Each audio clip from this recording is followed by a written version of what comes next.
Esta clase es una clase un poco larga. Vamos a tratar de hacerla corta.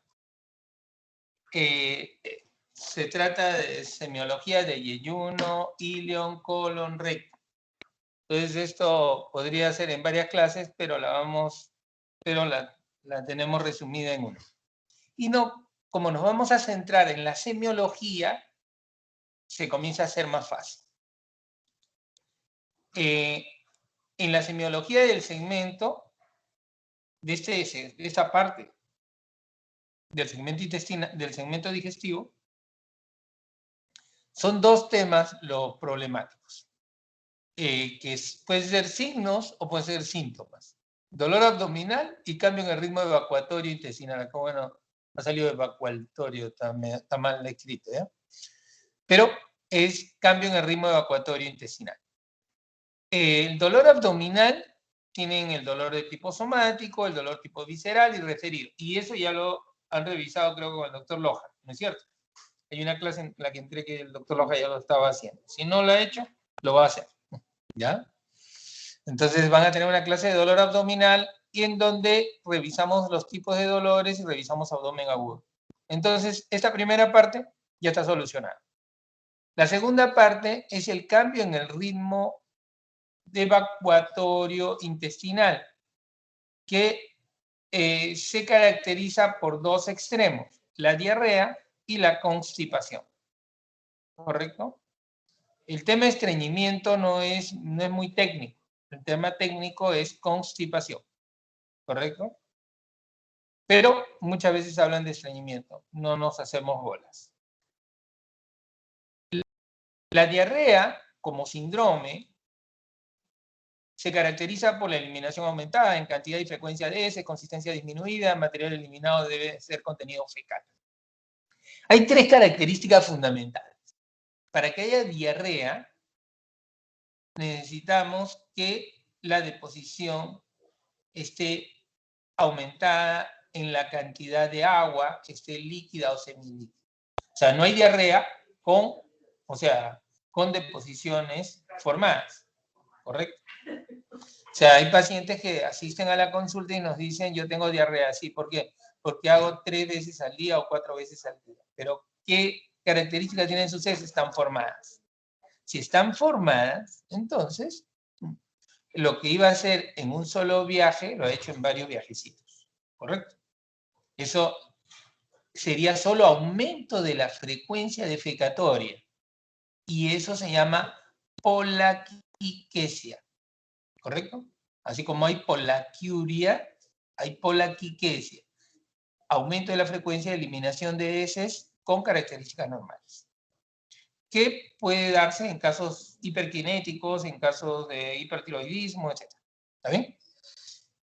Entonces, para que haya diarrea, tiene que haber aumento de frecuencia, tiene que haber deposiciones líquidas o semilíquidas, y el otro tema es que debe haber un aumento en el peristaltismo. Si encuentro los tres, estoy frente a un cuadro de diarrea, ¿correcto? La fisiología intestinal la deben conocer, así que no nos hacemos problemas.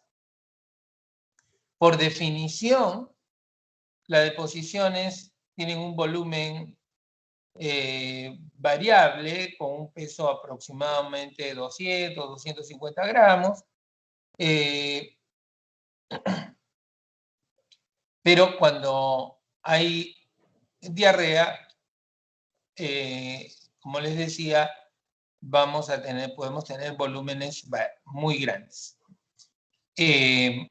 La composición de las deposiciones fundamentalmente sigue siendo agua, 60-85% de agua, 7-20% de fibra y luego viene y bacterias que forman una buena cantidad del peso de las heces. Cuando queremos clasificar la diarrea, la clasificamos de acuerdo al segmento intestinal implicado, al mecanismo patogénico, al inicio y duración. Desde el punto de vista semiológico, mucho nos interesa el segmento intestinal comprometido, porque va a dar síntomas diferentes. El mecanismo patogénico también, y lo vamos a encontrar a través de la historia, y el inicio y duración. Muchas veces, sobre todo la duración, que me habla de diarrea aguda o diarrea crónica.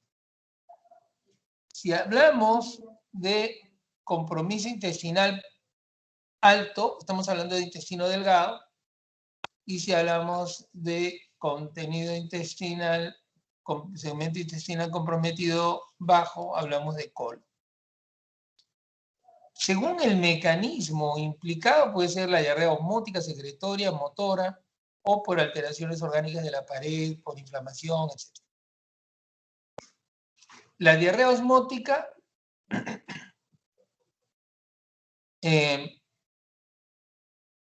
puede, nosotros, ahí tenemos que recordar que por el intestino, esto en las clases presenciales siempre les preguntaba a mis alumnos cuánto de contenido pasaba por el intestino. No me decían 1 litro, 2 litros, 3 litros.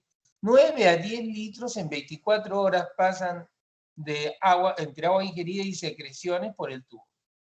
¿Correcto? O sea, si no hay una absorción adecuada, podría haber hasta 10 litros de agua de evacuados en un día. En las diarreas osmóticas,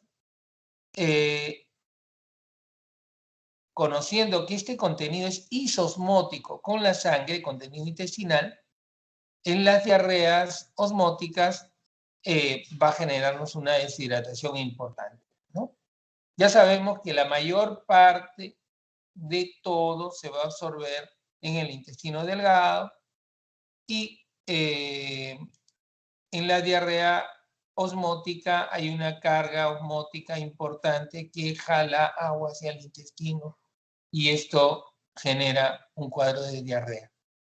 Generalmente se asocia a mayor formación de monosacáridos y ácidos orgánicos de cadena corta que aumentan la osmolaridad del quimo.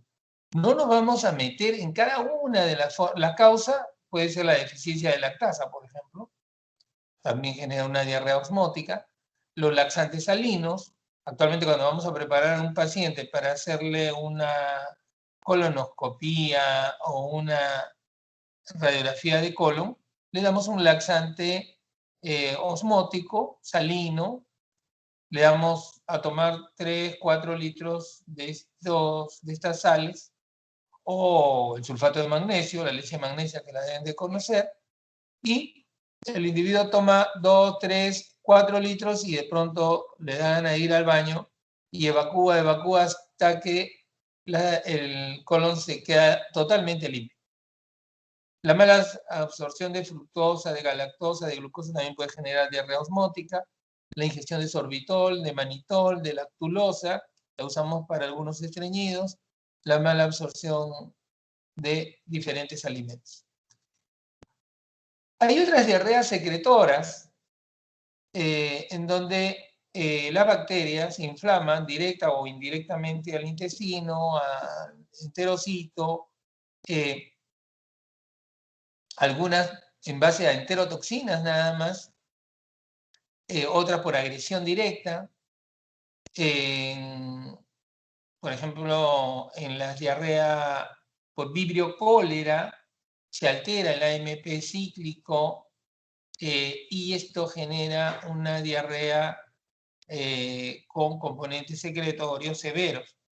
Cuando veíamos pacientes en la ola que hubo de cólera, nuestros pacientes tenían evacuaciones que podían llegar a 4 o 5 litros en un día de diarrea y una deshidratación severa.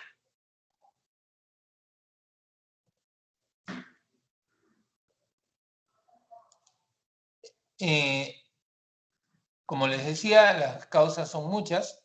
Las enterotoxinas bacterianas es una causa, las hormonas, serotonina, por ejemplo, en un tumor carcinoide, en esos síndromes carcinoides, en caso de una secreción exagerada de gastrina, como en el síndrome de Zollinger-Ellison, en algunos adenocarcinomas, adenomas vellosos, en la enfermedad de Crohn, cuando hay exceso de ácidos biliares, de ácidos grasos, defectos congénitos, laxantes, etc. La diarrea inflamatoria, el tema de la inflamación que hay en el enterocito, producido por agresión bacteriana debido a formación de toxinas o a la misma colonización e inflamación del enterocito. La respuesta inflamatoria celular, humoral y fagocítica juegan su rol.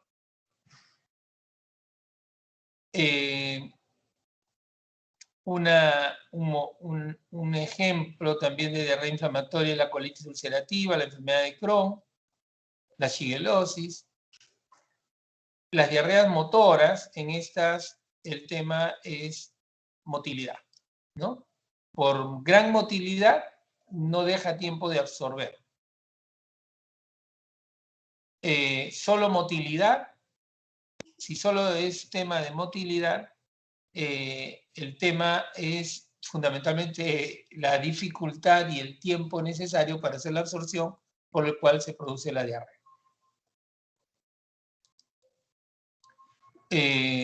Esto lo vemos en diabetes, en hipertiroidismo, en esclerodermia, en algunas cirugías cuando hacemos gastrectomías parciales o asas ciegas, postquirúrgicas, vagotomías, intestino irritable, intestino corto, si cortamos parte del intestino porque se necrosó, hubo una necrosis, una gangrena, un tumor, o antes cortábamos intestino para disminuir el espacio de absorción para tratar a los obesos, ¿no?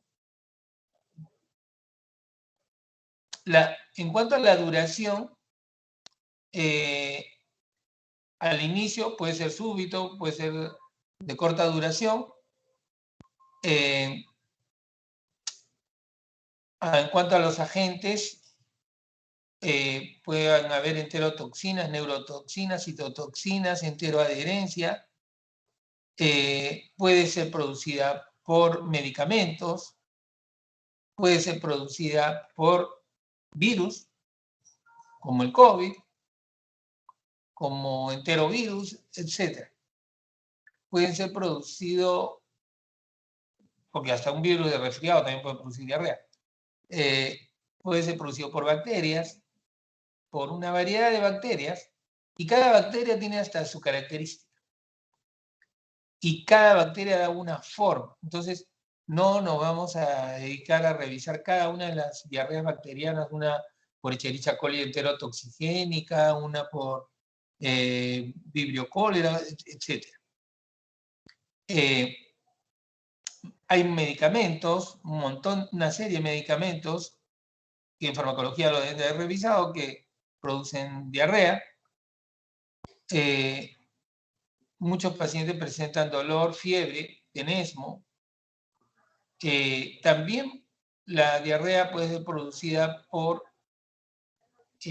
protozoarios, como las amebas. También puede ser producida por hongos, etc.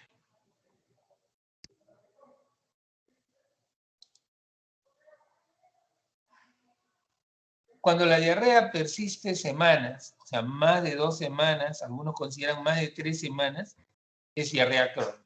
Todo lo demás es diarrea aguda. O sea, las diarreas agudas suelen durar entre 1 y 2 semanas. Es diferente la diarrea procedente de intestino delgado de intestino grueso. Una diarrea crónica dependiente de intestino delgado puede ser una enfermedad celíaca o una enfermedad de Crohn. Y una crónica baja colitis ulcerativa. Las infecciosas suelen ser agudas. Desde el punto de vista semiológico, si queremos caracterizar de acuerdo al segmento comprometido, si es intestino delgado, el número de deposiciones es reducido, pero con bastante volumen. Acuérdense que aquí podían haber 8 litros, no 9 litros de líquido que han pasado por ahí. Entonces, en nuestros pacientes que tenían cólera, que afectaba el intestino delgado, nuestros pacientes se deshidrataban, hacían insuficiencia renal aguda, bajaban 4, 5, 6 kilos, venían súper deshidratados. Como les decía, suelen ser abundantes. Si con la aceleración del tránsito puede aparecer bilis y puede ser verdes o amarillentas. El olor, puede haber olor agrio, consistencia pastosa, pueden haber alimentos sin digerir y se acompañan de dolor tipo cólico abdominal, que se alivia luego de la evacuación intestinal. ¿Correcto? En cambio, cuando estamos hablando de colon, las diarreas son líquidas o semilíquidas. Es poco probable que se observen alimentos sin digerir, pero pueden haber, pero es más raro. La cantidad del volumen es más pequeño y más frecuente. El dolor tipo cólico no se alivia luego de la deposición, puede seguir con dolor. Puede haber pujo y tenesmo por la participación rectal. Pujo y tenesmo para algunos es exactamente lo mismo, o sea, para el diccionario lo mismo. Para la semiología consideran que el pujo es un cólico que parte de la fosa ilíaca izquierda con esfuerzo estéril para la defecación. Y el tenesmo es parecido al tenesmo vesical, en donde el individuo tiene la sensación de un cuerpo extraño intraampollar y va al baño y elimina un par de gotitas, ¿no? Igual que el tenesmo vesical, en donde la persona con una cistitis tiene un deseo imperioso de orinar, va al baño y micciona unas gotas y sigue ahí con las ganas, ¿no? Algo parecido sucede a nivel intestinal, que se llama tenesmo rectal. La anamnesis es fundamental porque nos va a decir cuánto ha durado la diarrea, cómo se inició, si hay antecedentes epidemiológicos, por ejemplo, cuando se trata de endemias o epidemias en relación a gérmenes, como sucedió con el cólera y que ha sucedido por épocas, en épocas de guerra, en épocas de mala higiene, mal trato o un trato inadecuado en cuanto a la manipulación de alimentos. Nos interesa saber si el paciente presenta otros síntomas aparte de la diarrea, si fiebre, vómitos, dolor abdominal. Debemos ver la deposición porque es totalmente diferente una deposición que flota en el inodoro porque tiene grasa o porque tiene gas, a una deposición que tiene sangre, que tiene moco. Usted ve una diarrea producida por una disentería que va con moco, sangre, nunca más se van a olvidar. Y igual, cuando vean una melena, nunca más se van a olvidar de la melena. Es más, si conocen la melena, si han visto cuadros de melena, prácticamente el olor sui generis que presenta lo puedo detectar entrando al pabellón, nada más, porque el olor pasa del cuarto del paciente. En cuanto al examen físico, tenemos que evaluar pues, todo lo que corresponde al estado físico, pero nos interesa mucho ver cómo está el estado de hidratación, ¿no? Las funciones, en un caso de diarrea aguda. En un caso de diarrea crónica me interesa mucho el estado de nutrición, porque se va a ir desnutriendo. Cómo están sus funciones vitales, ¿no? Si hay hipotensión, si hay taquicardia, si hay fiebre. Y en el examen de abdomen me va a interesar saber cómo está el abdomen, si está duro, si está doloroso, si es sensible en alguna parte, si el marco cólico es doloroso. Me interesa saber si hay erupciones en la piel, como sucede en las intoxicaciones alimentarias, etc. Y en cuanto a los exámenes complementarios, voy a hacer esto, análisis de heces, buscar reacción inflamatoria en heces, cultivo de las heces, examen de la región anorrectal, del sigmoides o de todo el colon con una colonoscopía, etc. Entonces, esto en cuanto a la diarrea. La otra cosa que vale la pena tenerlo claro es la disentería. La disentería como síndrome es la presencia de diarrea con moco, con sangre. Suele haber pujo tenesmo. En pequeña cantidad y que no se alivia con la evacuación. Entonces, es típica la disentería de una diarrea que afecta al colon, ¿no? Entonces, estamos hablando de una disentería. O sea, no hay disentería producida en el intestino delgado, ¿correcto? Eso tenemos que tenerlo bien claro porque si se afecta el estómago, hablo de gastritis. Si se afecta el intestino delgado, hablo de enteritis. Y si se afecta el colon, hablo de colitis. Muchas veces veo en las historias que ponen gastroenterocolitis. Y eso es algo raro. Generalmente no hay gastroenterocolitis. Los gérmenes o los factores etiopatogénicos o afectan produciendo gastroenteritis o afectan produciendo colitis. Entonces, pero como la palabrita suena bonito, lo van a encontrar en las emergencias que ponen GECA, ¿no? En siglas. Gastroenterocolitis aguda. Y esto está equivocado, pero suena bonito. Y como suena bonito, agarran y lo clavan. Cuando teníamos cólera y había esta inercia, ponían gastroenterocolitis coleriforme. Entonces, había una contradicción, porque la gastroenterocolitis no puede ser por cólera. Era gastroenteritis coleriforme. Entonces, cuando no sepan, no le pongan nombre ni de colitis, ni de enteritis, ni de gastroenterocolitis, sino paciente con diarrea aguda. Ya harán el diagnóstico siguiendo algunos exámenes y en la evolución del paciente van a tener los datos para el diagnóstico. Pero no es adivinanza, como les decía. Constipación. La constipación es todo lo contrario.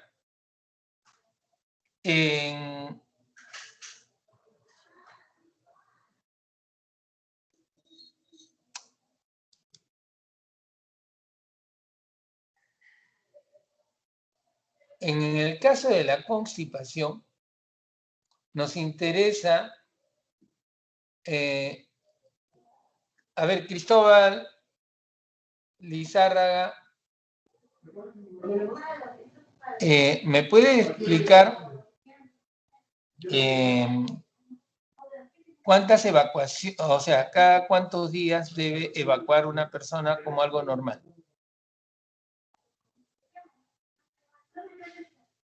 Sí, doctor, buenos días. ¿Cuántos días?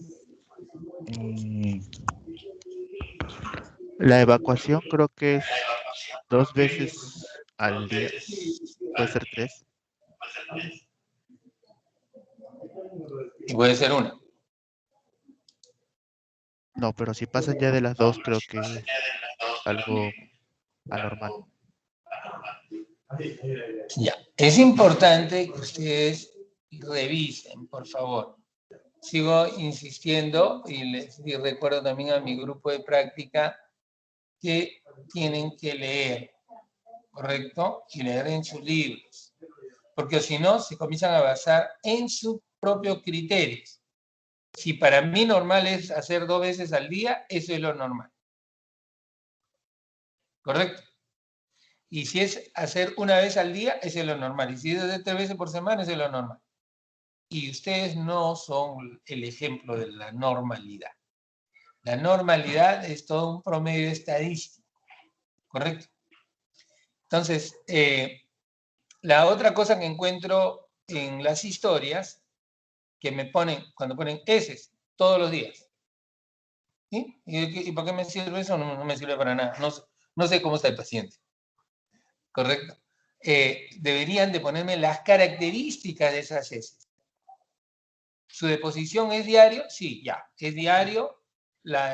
¿Qué característica tiene la deposición? Es como una soga, es una masa, es una bola, es trocitos como un hilo, es un fideo, no sé, porque es totalmente diferente. O sea, si un paciente comienza a hacer constipación y su deposición se comienza a adelgazar y se comienza a poner como un fideo, está haciendo una estrechez anorrectal.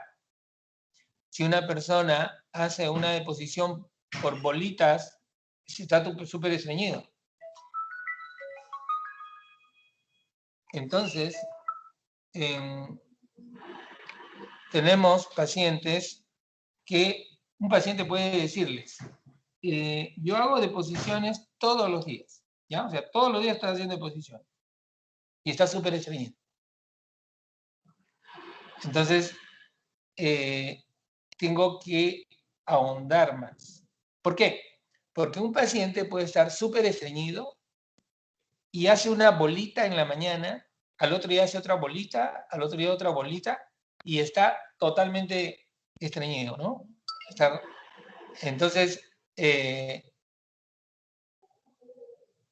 para hablar de constipación, me interesa saber la frecuencia de la deposición. Y sola ella no me dice de constipación, sino que además debe haber deposición dura, seca, con poca agua. O sea, hay una disminución en la cantidad de agua en las heces. En tercer lugar, hay peristaltismo disminuido. O sea, no hay una constipación con un peristaltismo acelerado. Y en cuarto lugar, hay un esfuerzo defecatorio, un mayor esfuerzo defecatorio. O sea, una persona con constipación no es que entra al baño y sale en un par de minutos, ¿no? No. Se toma su tiempo, su esfuerzo le cuesta, porque es un peristaltismo diferente. Por otro lado, en la constipación, vamos a avanzar a ver. Entonces, hay un enlentecimiento del ritmo, las deposiciones son duras, dificultosas, secas, fragmentadas. Esas secas, fragmentadas le llaman esíbalos. En la historia debemos ver el ritmo evacuatorio previo, el actual, la evolución, si ha cambiado la dieta o está recibiendo algún fármaco que produzca disminución del peristaltismo, un colinérgico, ¿no?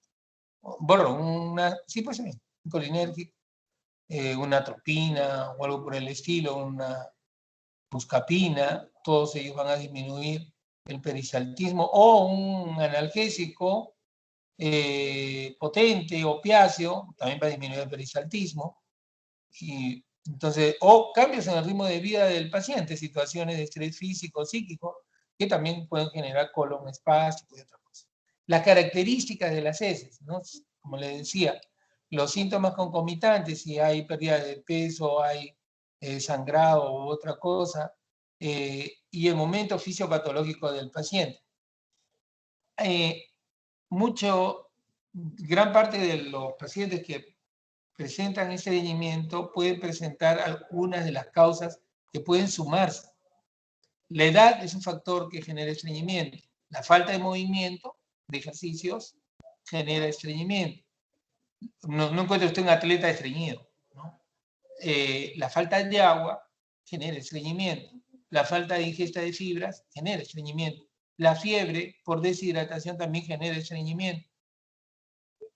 Y a veces se juntan todos los factores. Una persona de 80 años se cae, hace fractura de cadera, le ponen un yeso, se queda en cama, no tiene dientes, le dan una dieta blanda, sin fibras, toma poca agua, no siente sed, le ponen algo para calmar el dolor, le ponen un opiáceo, está en cama, pocas fibras, poca agua, no se mueve, termina haciendo un gran estreñimiento, ¿no? Entonces a veces se juntan varios factores.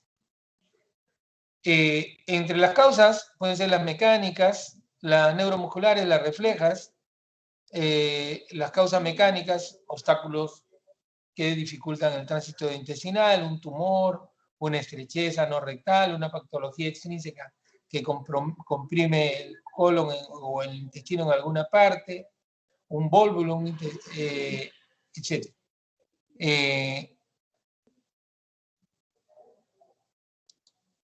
La dieta, como ya les dije, temas neuromusculares que pueden ser funcionales u orgánicos. Funcional, por alteración del mecanismo nervioso. Una descarga de catecolaminas inhibe la peristalsis del colon y genera contractura del sigmoides. Esto lo podemos ver algunos lo han pasado seguro en algún momento. Las emociones negativas también producen alteración, contracciones segmentarias o propulsivas en el colon, etc. Entre las causas orgánicas pueden haber causas infecciosas que me disminuyan la peristalsis. Y el reflejo defecatorio por temas tóxicos, por carencias alimentarias o vitamínicas, por hipotiroidismo, desequilibrio electrolítico, sobre todo hiponatremia, hipocalemia, puede haber hipotonía de la musculatura intestinal.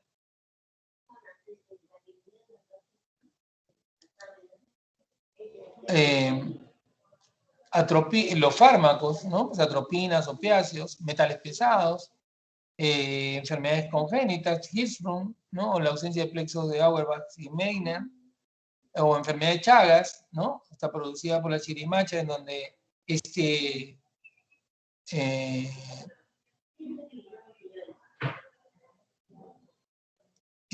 produce una destrucción de plexos también, lesiones medulares, ¿no? Una paraplegia, procesos digestivos o extradigestivos reflejos.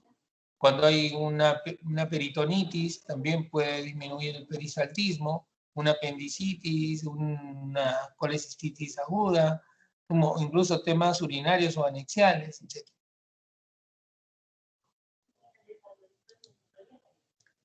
Síndrome de mala absorción, no nos metemos, va a producir un tema de diarrea, puede ser por temas de digestión propia, por absorción o posabsorción. No nos vamos a meter en esto porque no vamos a acabar.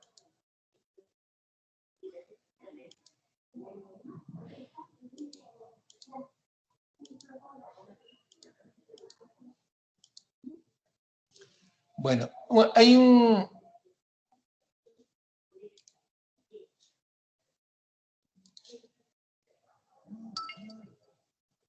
A ver, hasta aquí hay preguntas.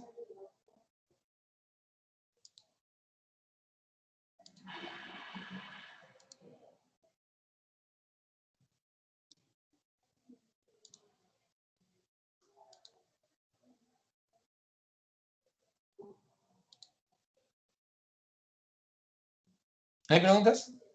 Bueno, hay un síndrome que vale la pena lo tengan en cuenta porque lo van a ver bastante, que es el síndrome le llaman de colon irritable, pero la verdad es intestino irritable. En este hay cambio en el ritmo evacuatorio y hay dolor abdominal, hay las dos cosas.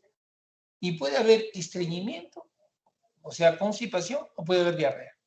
más frecuente que haya diarrea. Pero si va a la constipación, le llamamos colon espásico. Y ya les dije que los temas emocionales también podían producirnos un poco de estreñimiento o diarrea. Más frecuente es que se produzca diarrea. Pero es una diarrea que puede acompañarse de estreñimiento por momentos. Por ejemplo, y se presenta en personas cultas, como ustedes. Entonces, la persona, lo típico, siempre yo debo hacerle la historia del paciente en qué momento es la diarrea, si es matutina, si es vespertina o algo por el estilo.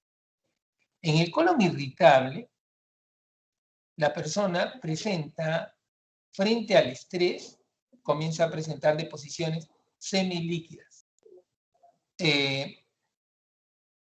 Lo curioso es que la persona duerme bien, pero en el día se presenta la diarrea y es matutina. Supongamos la persona se echa a dormir, duerme bien, se despierta y va al baño, hace deposición semilíquida.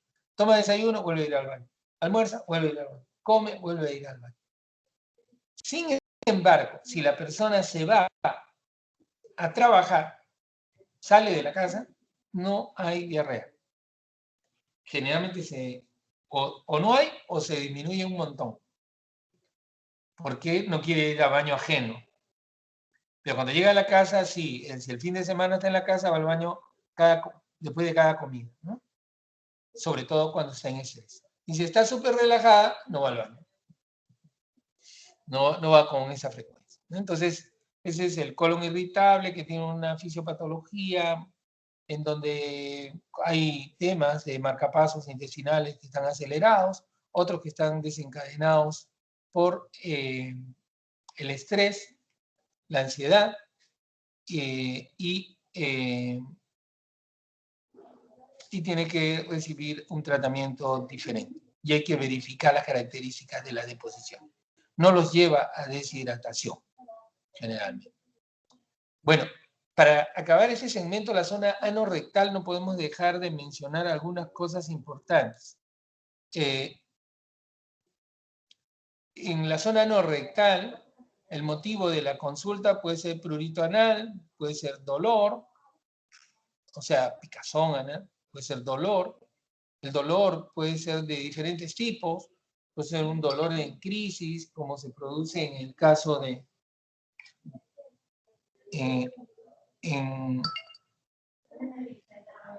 hemorroides o de una fisura, que son crisis dolorosas hemorroidales. En otros casos puede haber crisis de dolor por una fisura. El sangrado o la evacuación dolorosa con sangre, la sensación de cuerpo extraño, tumefacción, masas, nódulos, presencia de secreción.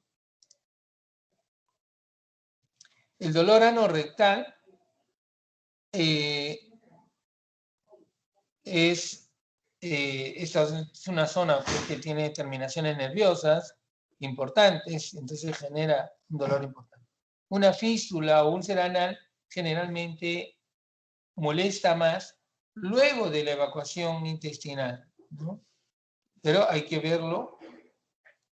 Los abscesos anorrectales, hemorroides. Las hemorroides suelen doler cuando el individuo evacúa. Y cuando, como le genera dolor al evacuar, trata de evitar ir al baño. Y si trata de ir al baño, genera estreñimiento. Y si genera estreñimiento, la deposición se pone más seca y más dura y le genera más dolor a la hora de evacuar. Entonces entra en un círculo vicioso. Hay algunos que tienen proctalgia fugaz, otras que presentan coxigodinia y lo refieren dolor ahí. En otros casos la endometriosis puede generar molestias, la colitis quística profunda, las úlceras solitarias en el recto.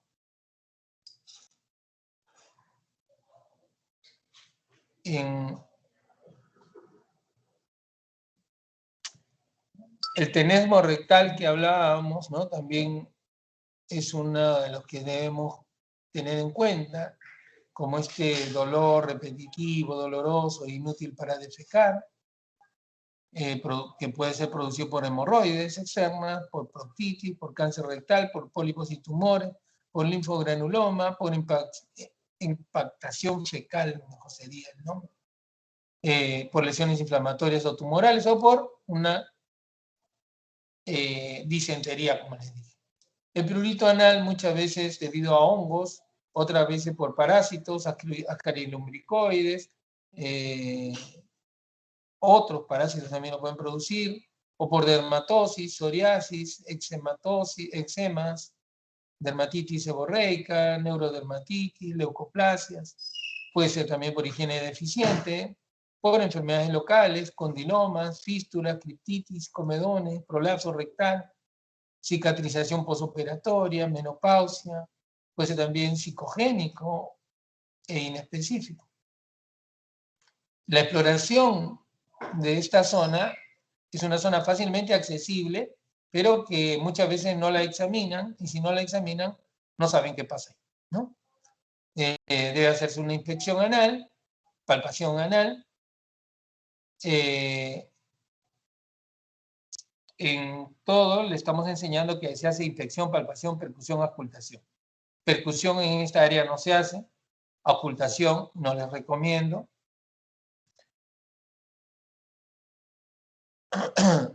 En la posición que se hace la evaluación suele ser en posición genupectoral o la posición lateral izquierda de Sims o de cúbito dorsal con muslos semiflexionados. Con una buena iluminación, separar las nalgas para revisar cada pliegue. Se prepara al paciente, se le explica de manera apropiada, con luz apropiada, guantes, actualmente doble, lubricante, que puede ser lubricante solo, con anestésico, un testigo, porque cuando vamos a invadir esta privacidad y explorar internamente a un paciente, es mejor tener un testigo, porque si es un paciente con alguna alteración o ética o psicogénica, puede decir que ha sido violado, etc. Y puede terminar en una denuncia cuando ha hecho un examen de manera totalmente profesional, ética, y una higiene al final del paciente.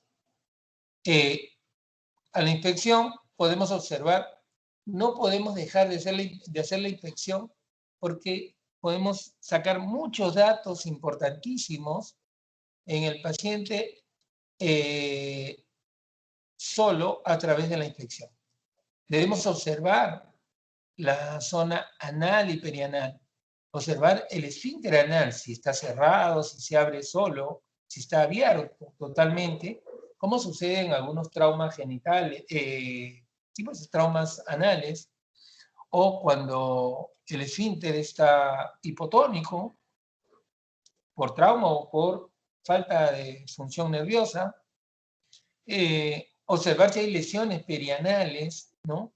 Si hay manchas, si hay nevus, si hay cicatrices, si hay equimosis, si hay telangiectasias, etcétera, que tienen importancia cuando al final hay algún problema o médico o incluso legal. O sea, si yo examino a mi paciente, encuentro equimosis, manchas, hematomas, rasgaduras, y el paciente acaba de ser agredido sexualmente, entonces esto es una evidencia del trauma, de una lucha contra la violación, y eso debe ser anotado y el juez lo observa, ¿no? También debemos observar las venas hemorroidales. Muchas veces el paciente describe una lesión muy característica de las hemorroides. El paciente dice que siente como una bolita en la zona anal a la hora de hacerse la higiene. Y tiene sangrado ocasional después de las deposiciones, muy característico también de las hemorroides. Pero cuando uno lo examina, no ve ninguna vena dilatada ahí, no ve hemorroides. Y es que las venas están colapsadas. Para poder las observar, tenemos que decirle al paciente que haga una maniobra de Valsalva. Ustedes la deben conocer. Le vas a empujar al paciente y las venas se van a llenar. Mantienen la distancia pertinente y van a ver las venas llenas. En un paciente, por ejemplo, con cirrosis e hipertensión portal, casi todos tienen hemorroides. Puede haber absceso perianal, puede haber orificio de fístulas, úlceras perianales, verrugas, condilomas acuminados, hemorroides externas trombosadas, hemorroides internas prolapsadas, prolapso rectal, etc.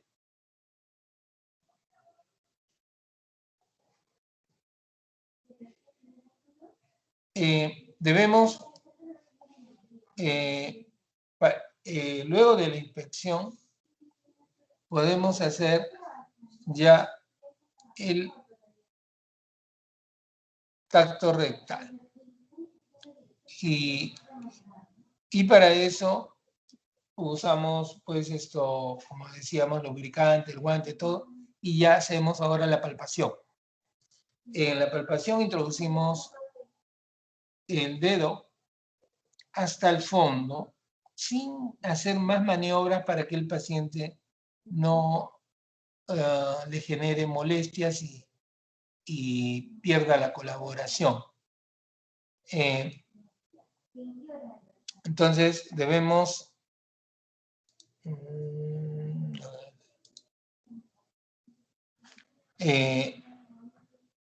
una vez que hemos introducido el dedo hacia el fondo, observamos, podemos valorar los fondos de saco de Douglas, que nos permite saber si hay colecciones a nivel del saco recto uterino en la mujer o el saco recto vesical en el hombre, que nos permite hacer evaluaciones en abdomen agudo, en compromisos peritoneales agudos o crónicos, o neoplásicos, etc.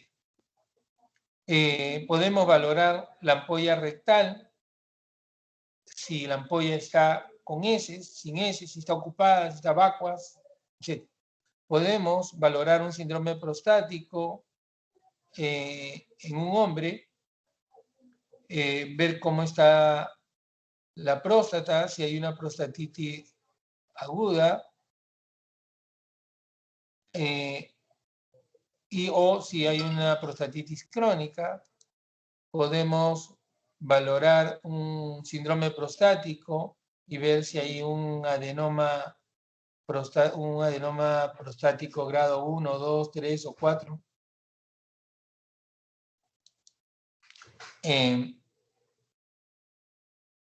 Y un cáncer, ¿no? Cuando encontramos nódulos pétreos. Podemos también valorar en la mujer los anexos, el útero, desde un tacto rectal.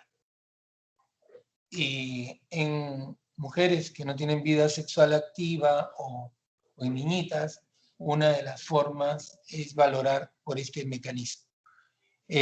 Valoración del canal, valoramos también el canal anal, si es que hay algún nódulo o algo por el estilo.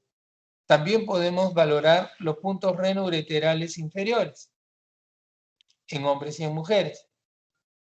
Y a la hora de retirar el guante, podemos observar qué contenido hay en el guante. Si hay heces con sangre, con moco, si hay una pseudomelena, ya ustedes saben lo que es una pseudomelena, si no la saben, léanlo, y diferenciar una pseudomelena de una hematoquesia, de una rectorragia o de una melena.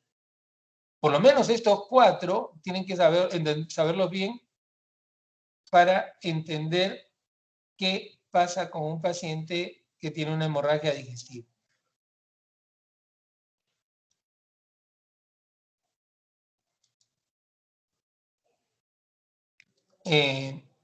También podemos valorar la presencia de hemorroides, ¿no? De hemorroides, de hemorroides internas, de hemorroides externas.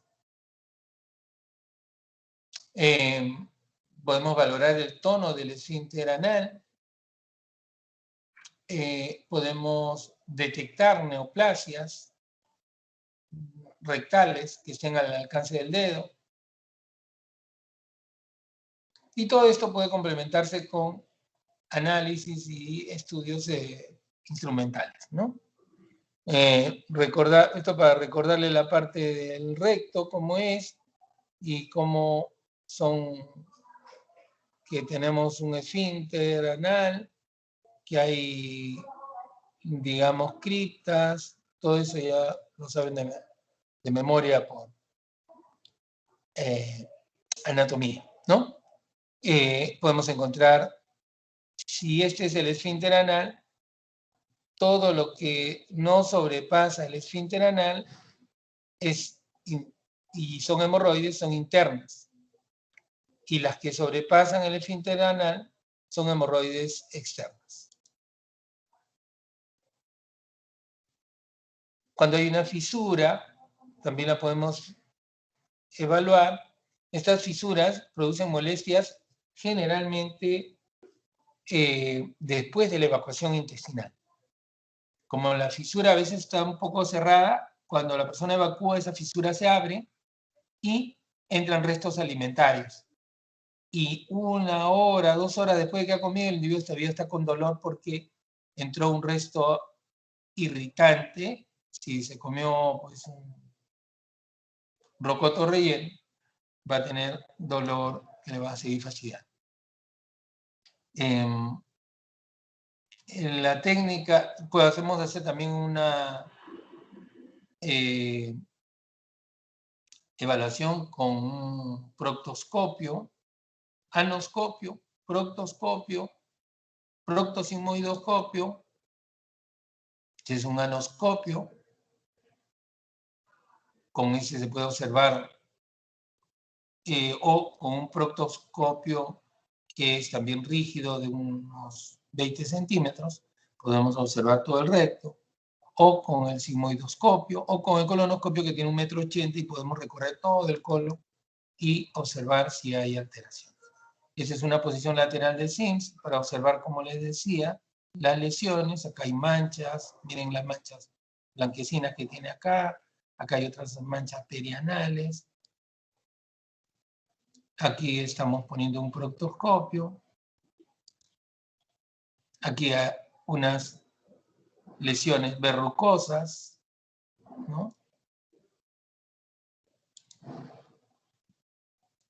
Aquí un coágulo dentro de una hemorroides. Aquí vemos, parece un prolapso rectal, sin embargo son hemorroides que prolapsadas que ya han, digamos, cicatrizado, le llamamos plicomas. Son hemorroides en corona, pero que ahorita no están activas, no están generando molestia. Aquí para que vean temas de verrugas.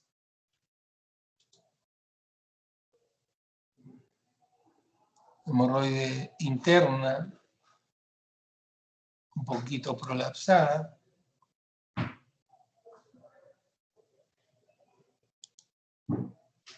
La técnica de la palpación que les describí, y eso es todo.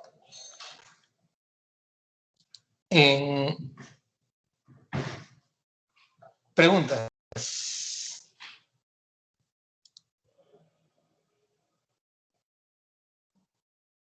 ¿Me estaban escuchando, no? Sí, doctor. Paola, nos reunimos en 1 hora para revisar la parte práctica. Está bien, doctor, pero no sé si se nos cruce con psico. ¿Cómo? Se nos puede cruzar con psico. Tenemos después un ¿A qué curso. hora tienen psicología? A las 11, me parece. Ya.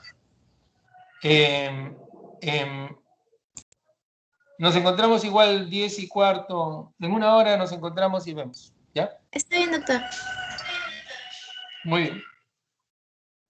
Que Gracias. tengan buen día.